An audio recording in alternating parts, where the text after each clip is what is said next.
I made a big deal last week about the fact that I was covering a book that was finally about something at which I am an expert.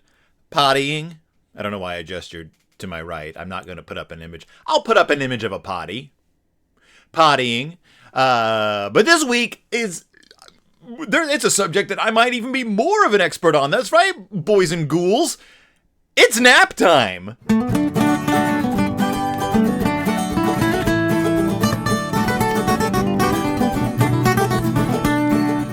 Welcome back to Deep in Bear Country, a Berenstain Bearcast. I am your host,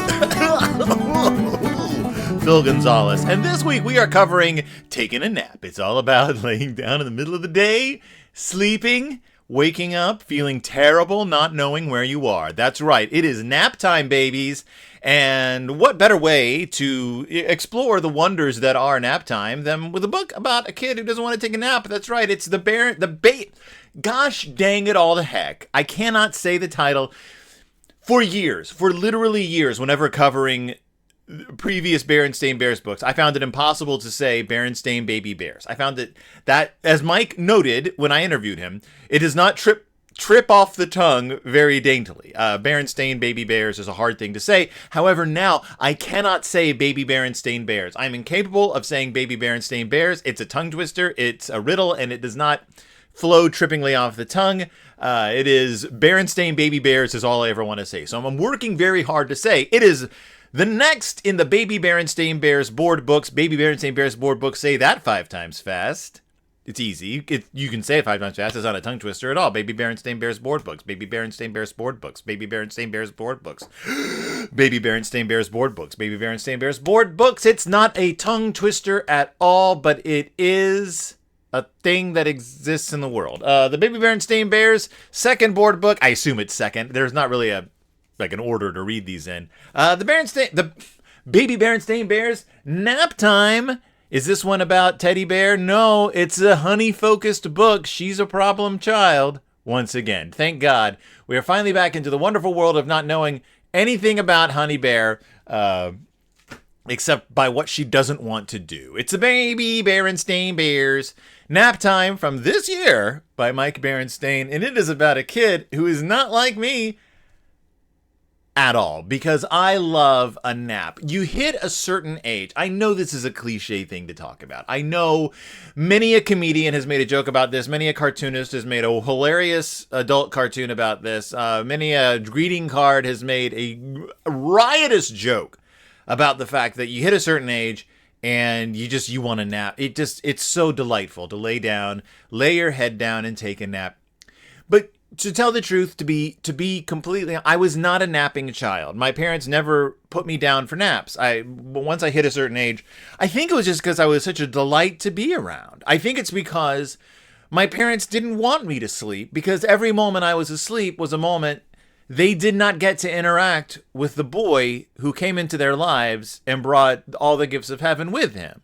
I think they didn't put me down for a nap because me sleeping was giving my delights to the land of dream as opposed to the land of earth, which is where they resided. I think I just didn't like to take a nap, and I didn't attend daycares, and by the time I got to kindergarten there were no naps during the day, so napping was kind of a foreign concept to me.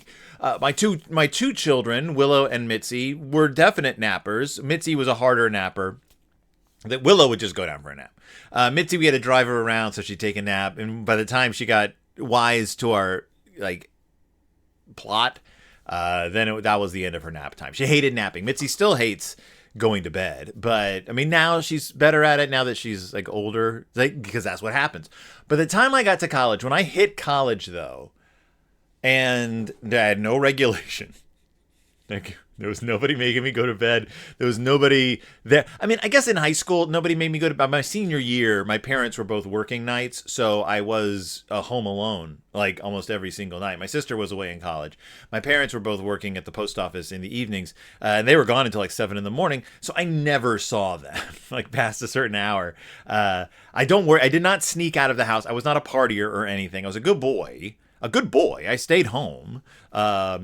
I did stay up too late, though. I stayed up too late all the time. But By the time I got to college, I was a wreck, and so come middle of the day, I would sneak back to my dorm room and just take a nap. Just lay myself out, take a nap. It was a beautiful thing. You wake up like an hour later. You don't know where you are. You feel like absolute garbage. You're drooling all over yourself. Your hair's a mess. Your eyes are all crusted over with sleep. And you've missed like a half of a class, and you haven't gone to theater history in ages.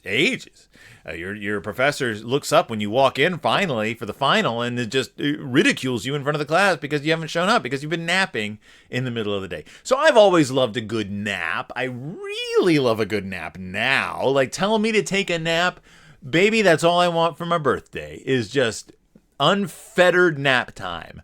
I work in an office. To my right is a bed that I can sleep in if I want to. So if it's lunchtime, I'm a bit tuckered out, I'll gobble down some gribbage, and then I'll lay my little head down, and I'll escape into the land of Lil Nemo. I'll escape into the world of dream and enjoy myself far more than I do when awake. I was almost going to say alive. I'll be dead for like 45 minutes and wake up feeling like crap, but refreshed. So that's my relationship with naps. I love a nap. I love a good nap. Do you love naps? Are you a nap head? A nap person? Do you like to take a nap? I do. I've already talked about it. So this week's book is the Baby Berenstain Bears Nap Time. Let's find out what it's about. So Honey Bear, our focus, she seems shorter in this book. I know that this book is set concurrent with the other books. For some reason, Mike seems to be drawing Honey Bear a little tinier than he had been. But it's time for her to take a nap. She's playing with blocks. Mama and Papa are there during the day, and brother and sister are watching TV. Honey Bear is entertaining herself. She does not want to take a nap. We don't know why. She's playing with blocks, and Mama and Papa look concerned. They're like, she doesn't want to go to sleep. Honey Bear doesn't want to go to sleep. She's like Mitzi. She doesn't like the transitions. She wants to keep doing whatever it is she is doing. Some kids are like this. This is a major nap thing, a major life thing. Some kids, you're like, let's do this now, and they're like, okay. Some kids, you're like, let's do this now, and their brains are like, transitions are hard. They make you in a bad mood. Things are easy once you do them, but for now, transitions are very difficult. So, like I'm that way as well. I do not like starting to do new things, except take a nap. And Mitzi's always had this problem. I'm telling stories out of school about Mitzi, but she's like a teenager now. This won't affect her job prospects. She didn't like taking a nap, so we had to I had to put her in the car seat and drive around until she fell asleep naturally because it was boring. So Honey Bear is the same way. Doesn't want to do the transition. Doesn't want to take the transition. Doesn't want to take a nap. She wants to play with blocks. Mama and Papa are a bit at odds about what to do about this. And it goes a little bit into what she wants to do. What does she want to do? She wants to ride her tricycle around the neighborhood Wii. She wants to ride her tricycle around the neighborhood Wii. And we see a picture of her on her trike with a helmet. Maybe overkill. I don't know how fast you're going to ride it. Can you fall off a tricycle? I don't know if you can even fall off a tricycle. Look, I'm pro helmet as anybody. But wearing a helmet on the trike, I don't know. We never tell kids to do that. And I work at a brain injury place. So, but she's following along behind Brother Bear and Sister Bear in their city bikes. They're riding city bikes because they have like urban bikes because they have like the full covers over the wheels. These aren't like mountain bikes or anything. These are for local travel from to and fro businesses and work and school. They have their full helmets on. These massive helmets. They used to draw bike helmets on the Bears that were more like racing bike helmets, but now they cover the full back and stuff. I guess like styles have changed. Or maybe Mike is like, well, those didn't seem to, like, the Bears have large heads because they're cartoon characters. Maybe it was important to like show them wearing helmets that were, I don't know. In any case, she's following along behind them. She wants to ride her tricycle around the neighborhood. And she can't. I mean, but they're not even riding their trikes right now, Honey Bear. They're watching TV. We just saw that. She wants to play soccer with sister. This is a wonderful thing. So Mitzi has recently started playing soccer. She's on the soccer team at her high school. And it's funny. I've talked about this in past soccer episodes. But growing up, and this isn't like something I believe, but growing up, my only experience with soccer was my sister was on the soccer team. And I never saw boys playing soccer. There were no boy soccer teams as far as I knew. I thought soccer was exclusively a girl sport. I thought it was a sport that girls played in elementary school and then you never played it again. I thought it was like, like hopscotch was presented to us as like something girls did, or jump rope. Like, I thought that's what soccer was. It was the girls' domain. Only girls, and by girls I mean like little girls, only girls played it. When I wasn't until I got older that I learned that actual adults played soccer. That that there were leagues and like it was a big sport in other parts of the world. Thought it was just a game kids played. That's my soccer story. But I do like that, like, sister is a hugely good soccer player. She loves playing soccer. And that Honey associates her older sister with sports, activity, and soccer playing. I do say sister should probably not wear her usual outfit while playing soccer. Probably change into some shorts. A little more rough and tumble outfit. Soccer is a full contact sport. So, sister's going to get filthy. But she doesn't. She just... I don't know. Honey wants to go play with her. It's weird. I don't understand the timeline of this story. Because if you look at the first page, it's time for a nap. Brother and sister are clearly sitting on the couch watching TV. And Mama and Papa look worried. But every time we see one of Honey's fantasies, like riding the bike or playing soccer, we see Mama and Papa in the background looking upset or like concerned. Like they're trying to get Honey to take that nap, but she won't do it. Are we meant to understand that like this is all actually happening? Is it impossible? Because Mama and Papa talk to brother and sister and tell them, look, we need to get your little sister down for a nap. It's been literally hours. You rode your bicycles all over the neighborhood and now you're playing soccer. Please tell your little sister she needs to go take a nap because clearly she's not going to listen to us. She wants to have milk and cookies with brother. Again, Mama and Papa, if this is happening within the confines of reality, if this is really true, and I'm going to go out on a limb right now and say this book must be set before the previous book. Honey Bear and before the previous books, because Honey Bear is now firmly ensconced in public school. She is now a public school kid. She goes to kindergarten. But in this book, we see Honey Bear sitting in a high chair enjoying milk and cookies with brother. Is this a flashback? I don't understand the timeline here. Listeners, viewers, please help me figure this out. Is this book meant to consist of fantasies in Honey's mind, memories she has of eating milk and cookies with brother that Mama and Papa are privy to? Is she explaining what she wants to do and Mama and Papa are envisioning Honey doing this in their mind's eye and that's why they see her in a high chair because they still picture her as a teeny toddler who can't sit upright? Is that what's happening here? That's the only way I can imagine this fits into anything. I don't understand. Mike Berenstain. So then it's like she wants to do everything except take a nap. And so we see her coloring on paper with crayons, and Mama and Papa are just beside themselves. They're on a very uncomfortable looking wooden bench. Mama is like hitting herself in the face. Her legs are sticking straight out. She's like laid across Papa's knee in a weird way. Papa is clawing at his face with an agony. Says, Mama and Papa don't know what to do, or didn't know what to do. This is set in the past. Mama and Papa didn't know what to do. Don't give her crayons to play with. Take away her crayons and paper. At this point, you're just enabling her non-napping, her not going to nap, her unnappiness. It's your fault, Mama and Papa. Honey Bear does not have the wherewithal to do all this stuff herself. Clearly, she is still some sort of small toddler. But then guests come over. I don't understand what your tactic is here. Lizzie Bruin shows up to play with sister. But Lizzie brings another cub with her, Lizzie's little brother, Buddy. Do we know about Buddy? Have we met Buddy before? I can't keep track of all the new cubs we've been introduced to, but Lizzie Bruin had an older brother, we know, Barry. Barry Bruin and Lizzie Bruin are brother and sister. Barry is Lizzie's older brother. Does he exist in this continuity? Does he exist in current Mike? Does Barry Bruin exist in modern Berenstain Bears continuity? Or has he been relegated to chapter book continuity at this point? I know he's popped up in other books, but are we saying that Lizzie Bruin has one sibling and that it is Buddy? Or are Barry and Buddy, is she sandwiched between the two of them? Is she a middle child? I don't know. However, she brings Buddy over, and Buddy doesn't want to play with sister and Lizzie and brother. Buddy wants to go off and do his own thing. Fortunately, Honey Bear is there to take his hand. So Lizzie shows up with Buddy walking. He's walking. He looks to be about 2. Honey Bear takes his hand and walks off with him.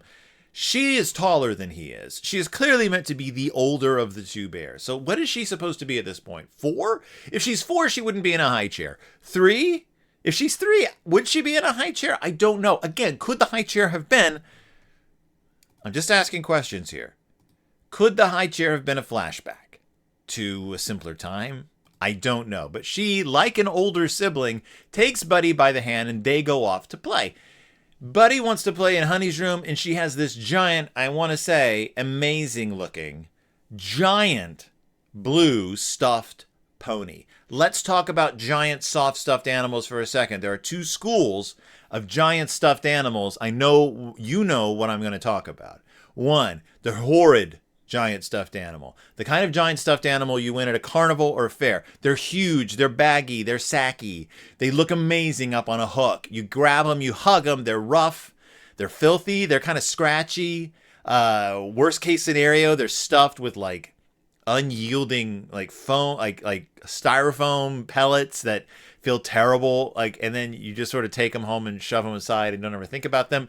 Worst case of all scenario, this was a big thing when I was a kid. You get these cheap stuffed animals, they would always have some sort of sticker on them that meant to represent a belly button. I hated stuffed animals with belly buttons as a kid, did not understand the purpose of them, particularly a like black as midnight belly button. Like you, instead of a navel, you had some sort of like collapsed star where your umbilical cord had been. Like there was just a pit of nothingness right there in your belly. I would always rip that thing, cut that thing right off. Hated the obligatory belly button sticker. Hated it. But it was always on carnival prizes. But the other side is the massively incredible, wonderful, thunderful, giant stuffed animal. The kind you used to see at FAO Schwartz. FAO Schwartz used to have these giant stuffed dogs. We got one, and by we, I mean my Willow's mom and I, years ago, got one for Willow. This giant soft dog called Soft Dog. We just called it Soft Dog. And this thing was huge for a child. Huge, like bigger than a child. FAO Schwartz was like the gold standard for giant, soft, super soft stuffed animals. And that's what I assume this pony is too. It looks a little floppy, not too stiff. Buddy loves this stuffed pony so much. Honey loves the pony. He loves the pony. He wants to snuggle with the pony. Honey wants to snuggle with the pony. She decides to snuggle with the pony too. Bickety bam. They fall asleep. That's all it took. A little snuggling with a big soft pony bear, and they fall down into a pile of pillows. All she needed was a snuggle with a furry friend. Happy nap time. That's how it ends. Mom and Pop are like standing over them like hot dog. We didn't do it. We didn't do it. Honey did it herself. She found a way. She was comfortable putting herself down for a nap. She fell asleep. And that's it. That's the way the book ends. And then if you want to read more, you have to start the book over. That's the Berenstain, baby Berenstain Bears. Nap time. That's nap time. A weird book. Following in the footsteps of many previous Berenstain Bears books. Bedtime Battle. Stories like that. And its many variations of Bedtime Battle. Where the kids don't want to go to bed. Typically the punchline at the end was Mama and Papa end up falling asleep and the kids are awake. Sometimes it's just the kids are rowdy and they don't want to go down, and it takes all like machinations of the parents to get them to go to sleep. In this book, the parents, they do absolutely nothing. Let's take a look again. So it's time for her nap. She wants to go ride bikes. She wants to play soccer. She wants to eat cookies. She wants to scribble with crayons. Literally, the parents don't ever make any attempt to undo this, to not do this, to say you cannot do this. They just clutch their faces in despair. They say, "Oh!" They fall back into their... For those of you listening to this on your media players, the bench they're sitting in is like half of a log, sawn in half, like half of a log, like cut in half lengthwise. Sanded, apparently, hopefully. The seat, though, is just hard wood. and the back is just sticks, like just thick branches. It looks like a terrible place to sit. Papa doesn't even fit on it. You can't lay on this. I don't know why you would have this in your dining room, art room. I don't know where they are. But also Mama is stiff as a board. Like just, she is rigid with exhaustion or frustration. I don't know. She just can't handle it. So, but Mama and Papa didn't try to handle it. They didn't do a ding dang thing to try to get Honey Bear to take a nap. Try driving her around. Try taking her toys away, like her crayons. You know you cannot play crayons. No, you cannot ride your tricycle around. No, you cannot go play soccer. You can't do... No cookies or milk. It's time for your nap. Go lay down, at least get into your bed and lay there, and maybe you'll fall asleep. Give her a stuffy if she wants a stuffy. They don't do any of that. They leave it to a baby, another baby who shows up and is like, let's lay down. Let's lay down. I'm going to tell you one thing, though. When I take a nap, I don't have a giant stuffed pony. I don't even have a stuffed animal. I do own stuffed animals. I have this Garfield. I have a Papa Bear. I have a Santa Claus. I have some gnomes, but I don't sleep with them. I don't cuddle them. But when I'm alone taking a nap, I will grab a pillow and hold it close, like it's a squishable friend who I nap with. You know a little bit about me now. I squish a pillow. Sometimes I'll like lay with it like that. Not an anime body pillow, not a waifu pillow, just a pillow, not even full length, just a regular size pillow. And I'll hold it like this. So yeah, maybe I do want something squishable while I sleep. I don't know. Maybe I should get a nice big pony. So my nap times are more fulfilling. I'm going to be honest with you though. I don't have any trouble falling asleep. I don't have any trouble taking a nap. You lay me down, I'm out. Just like that. Just bam, he's gone. We're all the way into dreamland. Having fun with the dream goblins. Give me a nightmare. That's fine, as long as I'm asleep. I had a weird dream the other night where I was given a gun. It was the strangest dream I've had in a long. It was very vivid, like very vivid. I was given a gun and forgot I had a gun, and then I was trying to sneak this gun out of. I was in college, trying to sneak this gun out of college. I can hide it on campus so that like nobody knew I had a gun. I don't have a gun, nor do I want one. I don't know where that dream came from. It was a very anxiety-inducing dream. So if any of you dream analysts out there want to tell me what it's about, keep it to yourselves, because I want to hold on to it like the beautiful whatever it was. And that's it. That's Baby Berenstain Bears 2025 nap time. Is it any good? Make the decision for yourself. I don't know. It's a fun book. Again, I like the way these are illustrated. They're very cartoony. They're very colorful. They're very wonderful, funderful. They got this nice watercolory color to them. The characters are dynamic. They make a lot of faces. They jump around. There's a lot of good movement. These are pretty books to look at. They look good together on a bookshelf. These are the only two that have come out so far. I know there's another one coming out soon. Is it some sort of time? Nap time? Potty time? Oops. I accidentally went to my logo. Hospital time? I'm not sure. Muddin time? Vampire time? Painting a fence time? I don't know. I could look it up. They've been announced, but I'm not going to, because why give it away? So that's it. That's the Baby Berenstain Bears nap time from 2025. My name is Phil. Thank you so much for listening to this. Thank you so much for watching this. If you're watching along at home, thank you so much for joining me. I will be in Elgin, Illinois at the end of September for the Elgin Fringe Festival. You can go to their website to find out more. I'll be performing my one-man show. Trust exercises there for 3 nights. So if you're in the Illinois area and you want to see some theater, come to the Elgin Fringe Festival. This is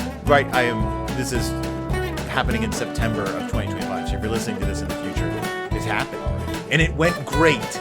But thank you so much for being here. Thank you so much for listening. Thank you so much for participating. And I will see you all next time, deep in Bear Country.